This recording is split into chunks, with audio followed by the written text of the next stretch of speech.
So, hello everyone. Hi. I'm glad to see you here. So, today we'd like to tell you a story of superheroes and superpowers. You may be surprised, but we really think that machine learning is a kind of superpower in computer science world. And every superpower has some kind of origins. Yeah, like radioactive spiders, or you come from outer space. Yeah. In case of machine learning, it's math. So, my name is Łukasz Gebel. That's my friend Piotr Czajka. Hello again. And we are software engineers at TomTom. We are working in Łódź, literally here. And we are working in location and navigation services department when we build services like search, matrix routing, geofencing and maps. So a lot of online APIs, basically. These are our Twitters, so you can follow us. We will put slides on our Twitter accounts later. But let's get back to machine learning. So first of all, we'd like to give you a big picture view of what is machine learning, and then go through supervised and unsupervised machine learning, focusing on math underneath. And of course, in the end, we'll be happy to answer your questions. Okay, so let's start from the very beginning. So according to Arthur Samuel, who was one of the founding fathers of AI, machine learning is a field of study in which you give your computer ability to learn without being explicitly programmed. So sometimes it's quite hard to write a good algorithm.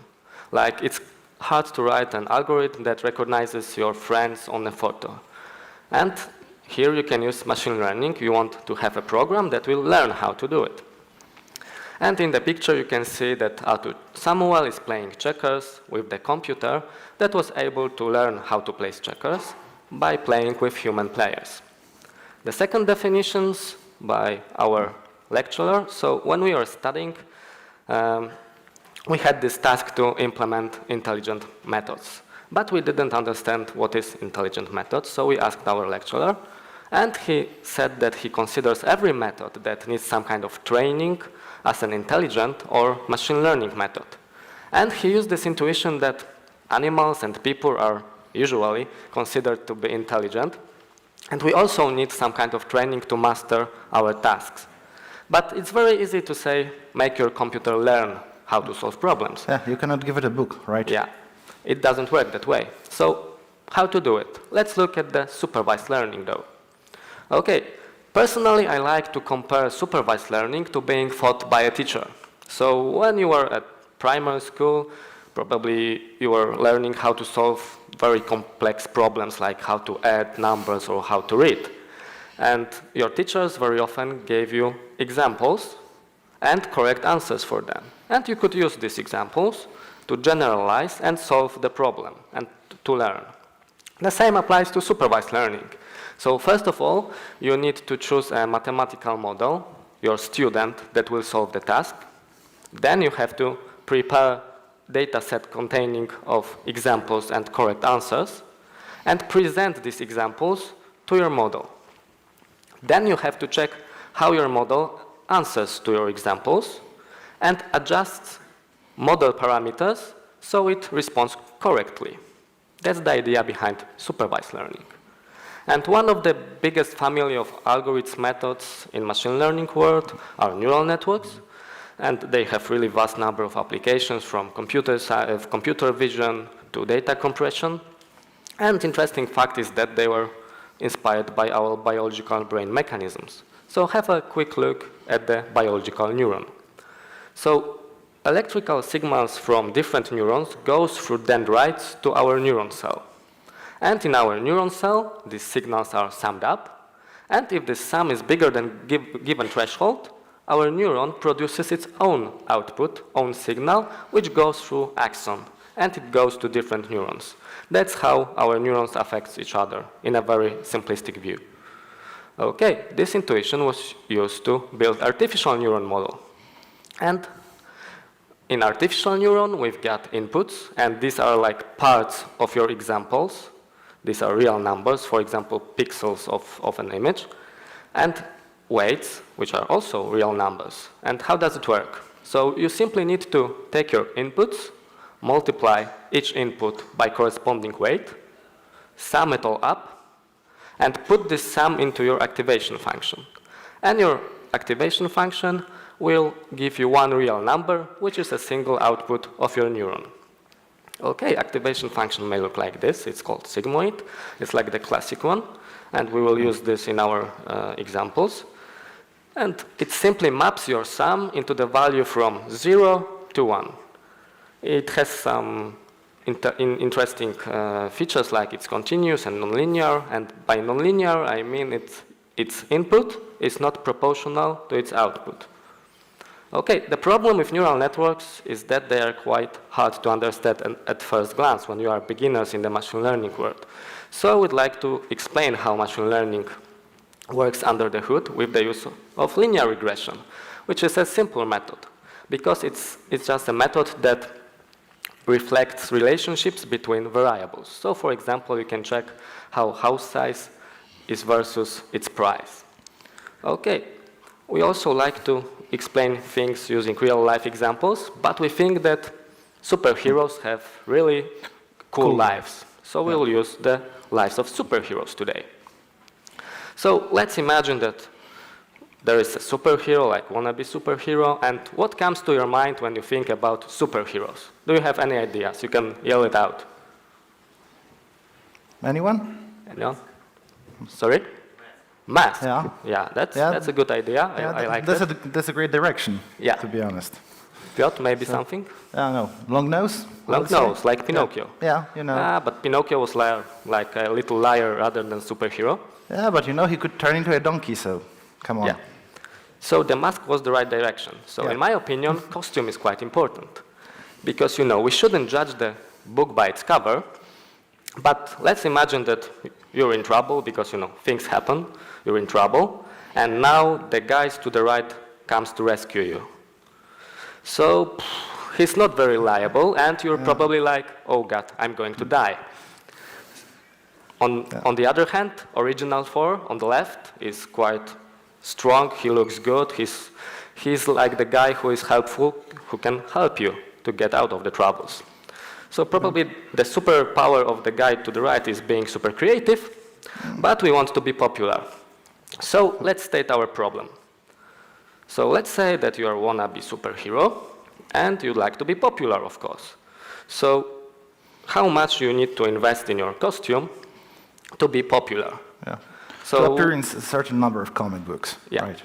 So we did a really serious scientific research, and we have found the most published superheroes ever. So for every superhero, we've got the number of comic book issues in which they appeared, and then we checked how much you have to pay for its costume on eBay. So that's how our data look like. So we've got two numbers, costume price and the number of comic book issues. So 1 point is one superhero. And we think that you can always learn something from your data, and this time we learned that you have to pay over $100 for Invisible Woman costume, which can be found somewhere there, I believe. Yeah. I'm not sure, but probably it's somewhere there. And there are two options. Yeah, either it's a brilliant scam and we all should sell such costumes because it's a good way of earning money. Yeah, or it's a really good costume because I can see anything there and all of us should buy it. But we'll leave the decision to you. Okay, in linear regression, our model that will solve our task is a simple line equation.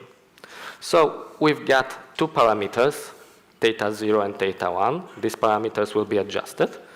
And we've got our x, which is a costume price, and the f is a result of our function, so it's the number of comic book issues for a given costume price. Okay, so our data looks like this, and our task is to find the line that fits it in the most optimal way. It may be here, or somewhere else. And now, how to do it in a machine learning favor. So, first of all, we'll need an objective function. So, objective function is the function that tells you if your model is good or bad. In our case, it looks like this. And there is a sum.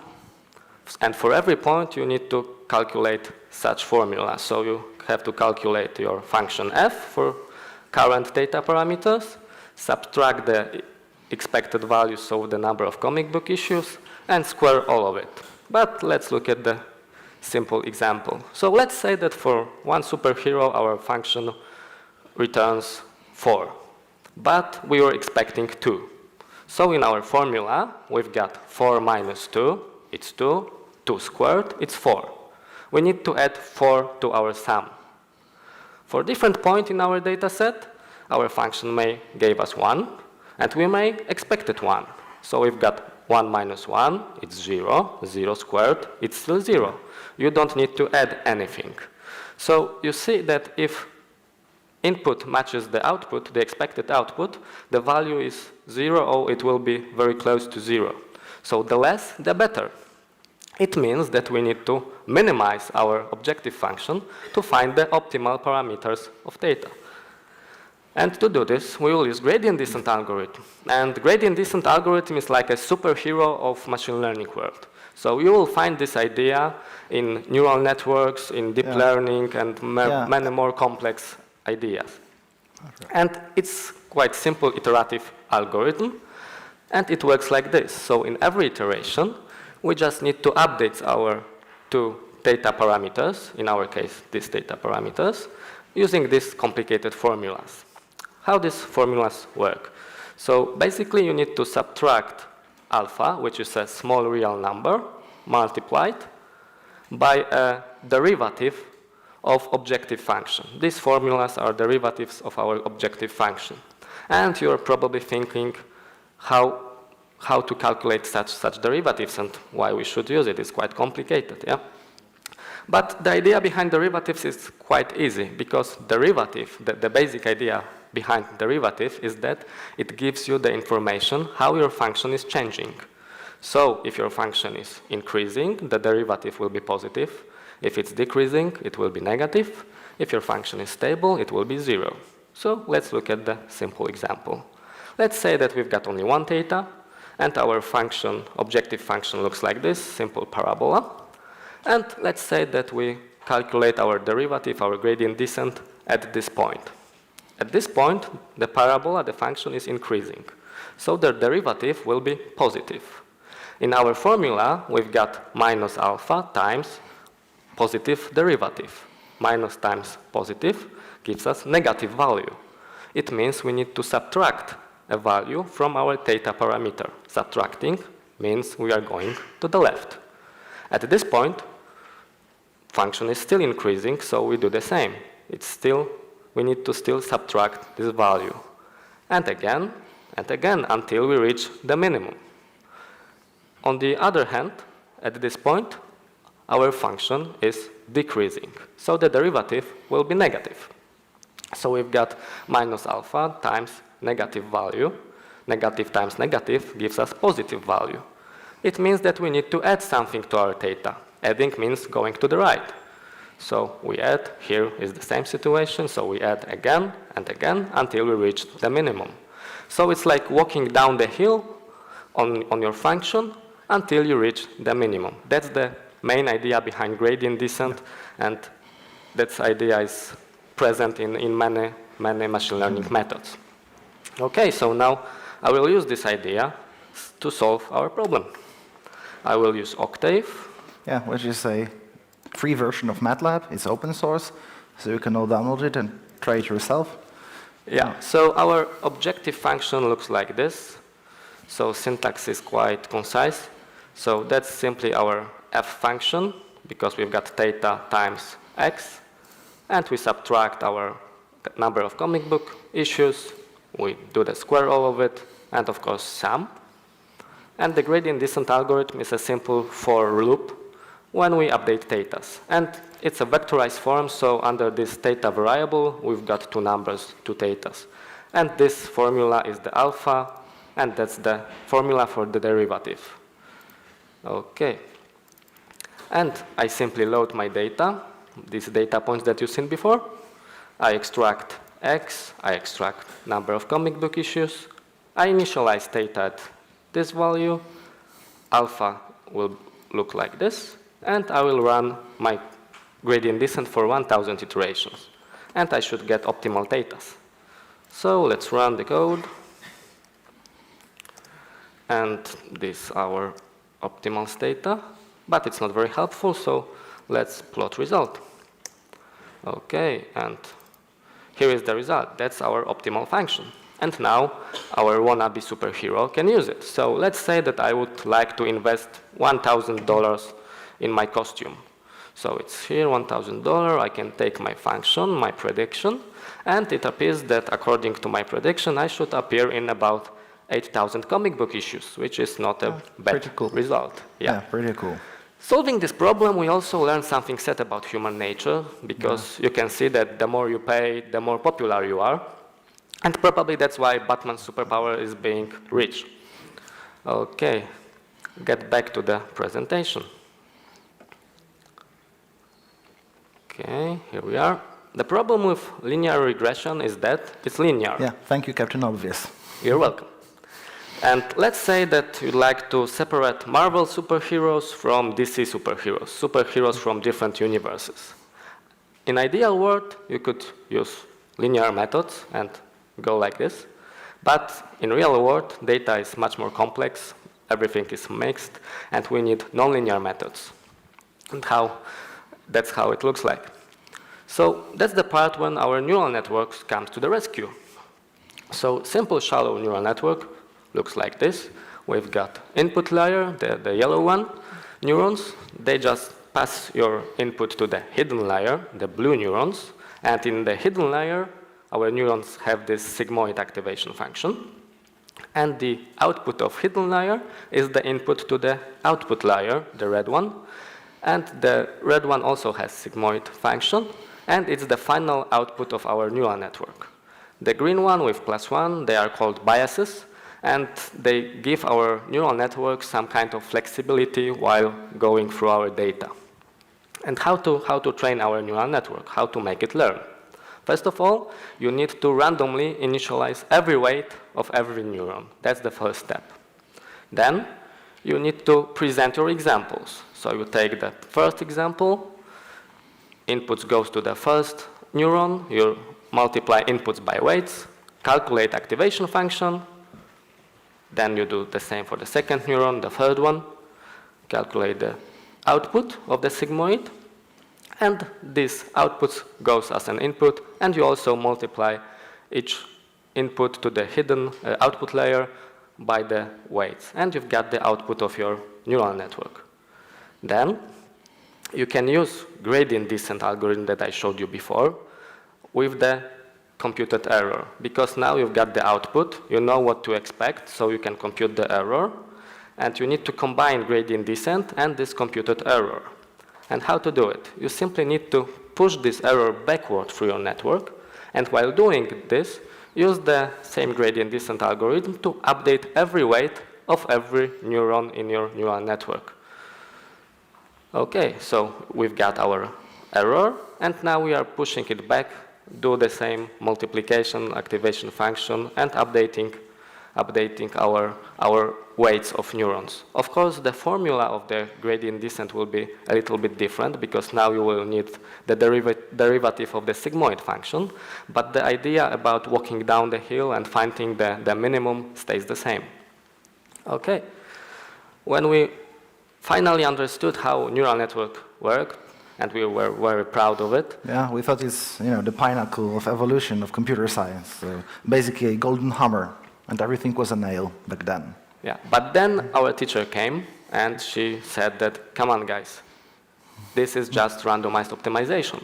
Yeah. And that's true. It's not magic behind machine learning. There is no magic. It's more or less complicated math, but still it's math. It's something that everyone can understand, everyone can use. And it's nothing special, really. Still, we think it's quite good and really powerful methods. They will help you to solve problems, but we think it's good to be aware that it's optimization. So when you're working with your methods and you keep it in mind, it will be easier for you to solve your problems. So I've got costume. Now I need to have a logo, because every superhero have logo. And superhero logos are usually nonlinear, like this Iron Man logo. So I will generate my own with the use of this simple neural network. So I will get to Octave once more, and to my neural network code. And I will use a grid of points as my input. So I've got this plot grid. So these are this is my data, simple 2D points, and I will show you how it looks like. So every point has X and Y coordinates, and the expected output will be 1 or 0, so the label. And then I will, when my neural network learns, I will plot our points with different colors. So ones will have different colors than zeros. Okay, and that's my code. So I simply load my data, extract examples, so X and Y's, and coordinates, and the labels 1 or zeros. Then I will run my training for 1,000 iterations. I will use 200 neurons in my hidden layer, and the output layer will have only one neuron, 1 or 0. And then I run my training. Then I will take the same input, the same data that I showed my neural network during the training, and this already trained neural network will generate the labels, and I will plot it, and we will see the results. Okay, so let's generate logo. And now all of this gradient descent stuff is happening. That's why it takes some time. And we are ready. So now I can plot results. So plot data, input, and predicted values. And here we go. It turns out that our neural network learned how to distinguish points that are inside Batman equation from the points that are outside of it. Why? Because that's how I prepared the data. So I simply labeled point that are inside of it different than points that are outside of it. And Batman equation is, of course, nonlinear. Yeah. But there are two problems. Yeah, Batman logo is already taken, so it's not the best idea to take it. Yeah, and the second problem is that my neural network produces label for the data that it already seen during the training. So it's like answering questions that you already know answers to. So now I need to use more data that wasn't present during the training, and I will check how my neural network will perform. So now I will use thicker grid. There will be around 25,000 points, and these points don't have label. They are just X and Y's. And my neural network that I trained will produce the labels. So here we've got our generate true superhero code. I load the data, the thicker grid. I extract inputs, so X and Y coordinates for every example. And then we've got these predicted values, so my neural network will predict labels for this point. And I will plot it again. So let's generate true superhero logo, and here we go. And I will plot it now. You see it's much more thick. And, wow, you can see what happened. It looks really nice. So it's like flying squirrel man logo. Maybe elephant man with a short trunk and pointy ears. Yeah. Somehow. So you can see it's not perfect anymore, yeah? It's not perfect solution, it's not perfect Batman, but it still resembles our Batman. It's still similar. Of course, there are some errors. Here, it should be more rounded, and here we don't have ears, and so on. And that's what happens in machine learning very often. So you won't get perfect solution because probably you can't get the perfect solution. You wouldn't use machine learning if you know how to get the perfect solution. You will get the good enough solution. Yeah. Probably we could do some tweaks and tricks, so we could add more data to the wings, choose better parameters of our neural network to make it more similar to Batman logo, but we'd like to show you how it works in general. Okay, so I think I proved that neural networks can solve nonlinear problems, and now Piotr will tell you what happens when there is no teacher in a classroom. Yes, so now we will let them learn by themselves, and although it might be a bit surprising, we're still not quite near the Skynet because, well, Skynet is an AI and we're doing machine learning, so it's still kind of different stuff. But okay, so we have a perfectly working supervised learning. Why would we even care to let them learn by themselves? First of all, we're lazy. So, we don't want to use derivatives. We don't want to push that arrow backwards. We just want to use some adding, subtracting, multiplying, dividing, and that's all. And, well, unsupervised learning uses a very simple mathematical apparatus. Of course, you can make it more complex if you like, but you can just stay with those easiest math that you started in preschool. And, well, it does something a bit different because although it is called unsupervised learning, we still need to know what is at least the direction we want to go, but it helps us to cluster stuff. So clustering means that we don't know what the labels are, we just want to find out which things are similar to one another. So, like we're children, we're going out to see the world, and we're trying to find heads and tails out of it. So we saw, oh, it's a flower, it looks a bit like a tree, so they're probably similar. But then we saw a mushroom, and we thought, oh, it's also similar because it grows out of the ground. And these are the errors of unsupervised learning. And I think the general idea behind unsupervised learning is best described by a totally unrelated study in which children from all around the world were asked a simple question, which I think all preschool children are asked. So, which doesn't belong in the picture? And, of course, children from Latin culture said, of course, grass doesn't fit because, cow and chicken, they're animals. But on the other hand, there was a group of children, mostly from the Asian cultures, who said, chicken doesn't fit because, cow eats grass and chicken doesn't eat grass, it doesn't eat the cow, and it doesn't work the other way around, so obviously chicken doesn't fit. And if you hear those two explanations, they're both viable and you can apply them. So that's why it's very important that you need to know beforehand what is the direction you're aiming, because then you can be a bit surprised. And if you know what you want to achieve, then you need to use supervised learning. So, as I said, we'll be using unsupervised learning to group stuff. So when we want to use it, first of all, when the data is very uniform and we don't really know what should be the key or keys, or on the other hand, data is super complex and every parameter in the vector, it could be a key. So the first person who thought about that kind of learning was Professor Donald O'Hab. So he wasn't a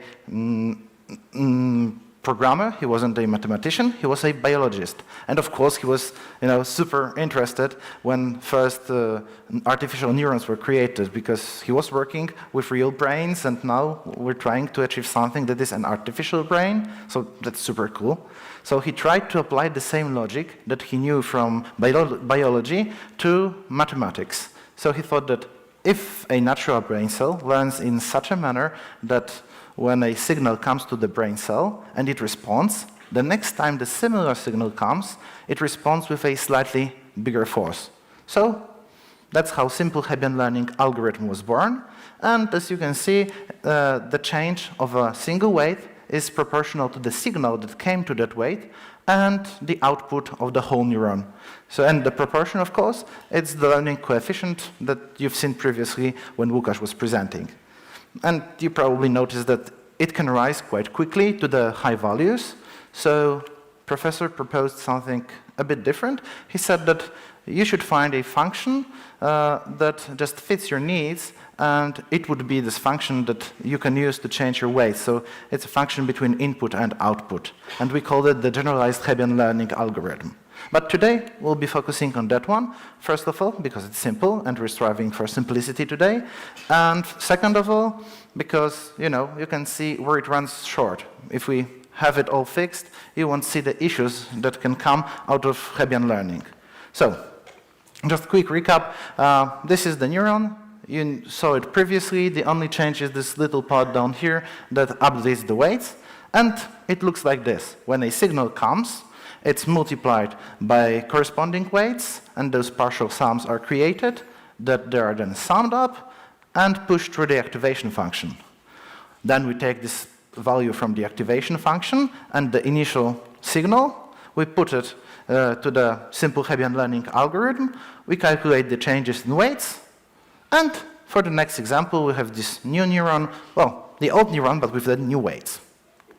Okay, so the demo part. What we would like to show you is how you can divide stuff. And to do that, we'll come back to our superheroes. And, we have a costume, we have a logo, so now we need to join a superhero team. So we heard that Avengers, they have a vacancy, so maybe we could join somehow. And, these guys, these 4 guys, the core of Avengers. So we have Captain America, Iron Man, Hulk, and Thor. And, we think that those guys could fit better into other teams, because Captain America, he's the guy who is the natural-born leader. But on the other hand, Thor is the son of Odin. He's also even more naturally born because he's son of the king. And then we have Iron Man, who smites his opponents with repulsor rays. But Thor smites his enemies with lightning, so it's a bit similar. And we saw him fighting Hulk, and they were both the equal match. So maybe, just maybe, we can take even more superheroes, divide them into 4 groups, and then take one superhero from each group of similar superheroes, and create a kind of optimum superhero squad. Yeah, super duper squad. Yeah, we can call it that. And we used values taken from Marvel database, in which every superhero is described by 6 attributes, and thanks to that, we could create a vector that uniquely describes every of those superheroes, and maybe we can divide them into similar groups. So we'll be sticking to the 4 groups, and we'll come back to the octave now. I will just quickly come back to my part. I will show you those superheroes yet again. And as you can see, these are the vectors, and I'm dividing them by 7. That's called normalization, because those neural networks work best when they deal with values between 0 and 1, or -1 and +1. So because we know that minimum value is 1 and maximum is 7, so we can easily take 7 and divide everything by it, so we have values that fit perfectly for our neural network. So Hebbian learning, right? This is the example. We add bias that you've seen previously. Then we calculate these partial sums. In fact, this is the full sum because we're using vectors, and this vector multiplication also sums these values for us. Then we put it into sigmoid function. We have the sigmoid output, and now we can check which neuron responded with the biggest force. And for our leisure, we create a kind of winner vector. So the winning neuron has 1, and all the others have 0. And so that when we'll be displaying those superheroes, we'll have columns. Each column will be 1 neuron, and every 1 in that column will indicate that this superhero belongs to that group. So in the end, we're just updating weights. Quite simple. We'll be showing all those superheroes 100 times. So these are called epochs. So every epoch is showing all the example set to our neurons. So we'll be showing this whole set 100 times with a very little learning coefficient, because, as I said, it will grow quite quickly, so we want to counter this somehow. I'm terribly sorry, but I think that it won't help, because, as you can see, we have 2 groups, and well, quite frankly, I was really expecting that, and you will see that every time I run that stuff, it doesn't really give us great answers. Now we have 3, but yeah. So every neuron is 1 column, yeah. Yes, as I said previously, yes. Every neuron is 1 column, and you can see if I run it again, we have 2.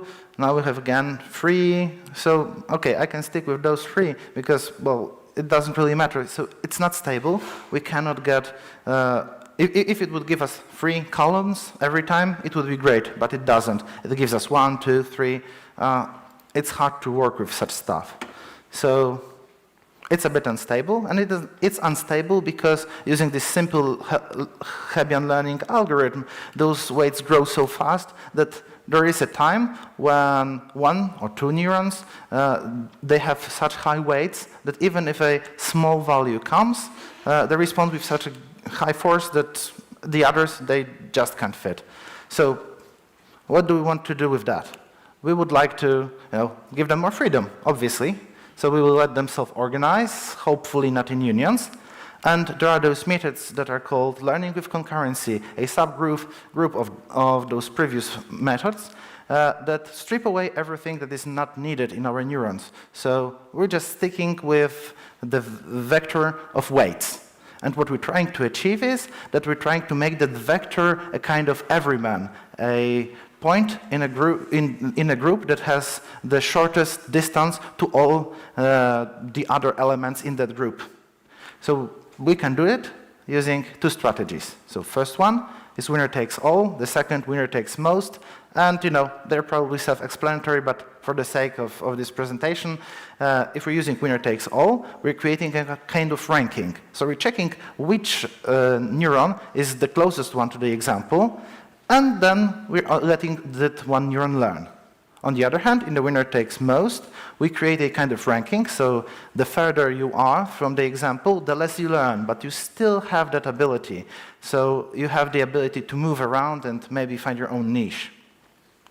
So the idea looks similar to that. So if we have a neuron and we have an example, we calculate those partial distances, and in the end, we also calculate the full distance. So we're using Euclidean distance, the simple one, and it's the square root of 5 in this case. So if we imagine that the square root of 5 is the shortest distance from all the neurons, then we proceed to creating a learning step, which is just taking those partial distances and multiplying them by a learning coefficient. And having this learning step, we're subtracting it from the weights of the neuron. So in the end, after this algorithm, we'll have neuron with new weights. And it's ready to take on new examples and, well, take his place in the new race. So to give you just the visual aid, if we have superhero logos that are on the solution space that really takes care of the color. So they're grouped by color, and we're trying to get those neurons find their groups. They will be moving around on this solution space for some time until they find a kind of homeostasis. So that means that they don't move so much. So they don't stay in one place, because the more we let them learn, the more they will move slightly. But this is the place where this error is not so big. And, well, this is how it would visually look. So let's come back to the demo, because I think that's a bit more entertaining nevertheless. So winner takes all algorithm. So you can see now that it's vastly different than Hebbian learning. We're not adding any bias now, and instead of sigmoid function, we're calculating the distance. And of course, this time it's Euclidean distance. We're also creating this winner vector, but this time it's more crucial because it's not only for showing us which neuron responded to each group, but also to tell us which neuron should learn. And we're applying that in the end of our teaching method, so it's somewhere over there. And I will just jump to the winner takes most instantly, because I want you to see that there is only a slight change. So this is that part, because apart from searching for the best one, we also need to create a kind of neighborhood. So we're using simple exponential function that takes into consideration the distance between the example and given neuron and the epoch number. So the idea behind it is that the more times we show those examples, the closer this neighborhood becomes, the narrower it becomes, so that at the beginning our neurons are more adventurous. They walk around, they're looking for their niche, and if they find one, we don't want to drag them out of there. So we just change those weights slightly or none at all. So as for the algorithm, we'll be showing it once again for 100 times with a slightly higher learning rate. And the same goes for winner takes most. It's just accompanied by number of epochs. Okay, so I will just run winner takes all for you, and you can see again we have 3 groups, but this is something that appears more frequently, right? I'm running it for the 4th time, and we still have 3 groups, better or worse, 3 groups, 4 groups. Well, it's kind of nice, I would say. Okay, so we see that it's much less prone to those instantaneous changes from 1 to 3. We have 3 groups, so it's not the best still. I will try to run winner takes most, and you can see we got 4 groups. Again, 4 groups. Okay, one group is really small, but still we have 4 groups. So it's slightly better, so I will stick with that one. So of course, yeah, I see 4 groups. I could have programmed that previously, so how to show you that it really is not a fraud from us. I will try to add our superhero to the roster, and you know what they say. Always be yourself unless you can be Batman. So I will use Batman just to stay there for us. Now winner takes all algorithm, and we'll see if all those methods create similar output. Okay, so it's the first group, second group, and the 4th group. Okay, I will just scroll up and see what is the first group in Hebbian learning. And it's Iron Man, Black Panther, Mighty Thor, Doctor Strange, Mr. Fantastic, Human Torch, Invisible Woman. Well, quite a nice group, to be honest. It's the second group for winner takes all. Okay, so that's the last one, is the second. We have Black Panther again. We have again Doctor Strange, Mr. Fantastic, Human Torch, and Invisible Woman. So, okay, so we have 2 different ways of learning, and they cover quite nicely. And winner takes most is the last group. It's Iron Man. We have Black Panther, that was also in the Hebbian learning. Doctor Strange, which was in the previous 2. Well, and that's all. But you see that those 2 guys, so Doctor Strange is the winner because he was in all the groups. Black Panther is also fitting there somehow. You can see that although we didn't care for the parameters, we really wanted to make it, you know, look bad. It didn't fail so much. It found some of the crucial similarities. But, you know, although those new methods, so winner takes all and winner takes most, they create us more diverse groups, they search better spectrum of answers, they have still some issues. So mostly if we don't care, that's our fault. If we don't care and we create such a environment that we have all the examples in one place and all the neurons in the other, it might happen so that only one neuron will learn and the others will just starve. So what we want to do is we want to spread those neurons and answers quite evenly. And in the winner takes most, although it will be fixed because we will drag those neurons a bit, in the end it will take a lot of epochs. So we should remember about that. So coming to the finish, because this guy is from Finland, so this is Professor Tuevo Kohonen, who created a self-organizing map. And this is something I want you to as a takeaway, to give you as a takeaway. Although it sounds completely different from what we see previously, it's in fact winner takes most with a little twist. And this twist is that we have a fixed neighborhood. So no creating ranking every time. We're creating it once at the beginning, and then, you know, what we're trying to achieve, although it looks horrible as an equation, we can see it like something like this. What we're trying to achieve is we want to drag our neural network onto the solution space and cover it tightly, you know, like with a blanket during the cold winter. So in the end, what we want to achieve is that every neuron will have its own niche. And of course, it's randomized optimization, so some neurons still might fall out, but it's the closest thing to certainty that we have in self-organizing neural networks. And to wrap these neural networks for you up, so yes, we depend on randomized weights, and yes, we can stick to the local optimum. But, you know, we have math, we can create stuff, we can calculate stuff that is perfect. But in reality, we don't live in a perfect world, and most of the time it will be very hard, or even we'll be unable to create stuff that is perfect. But if we create functions that evaluate our models, that take into consideration all that we need, so maybe cost, maybe time, we will have something that is just that. So sometimes good enough is what you really need. This is basically the end.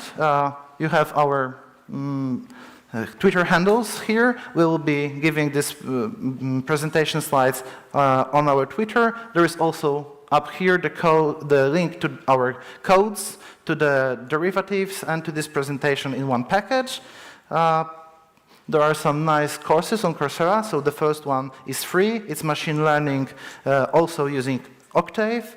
The second one is paid, but you can see all the videos for free. Yeah. So you don't have to pay for that. There are some very nice books, and of course sources we used during these presentations. So thank you guys. Thank you very much. And if you have any questions, please.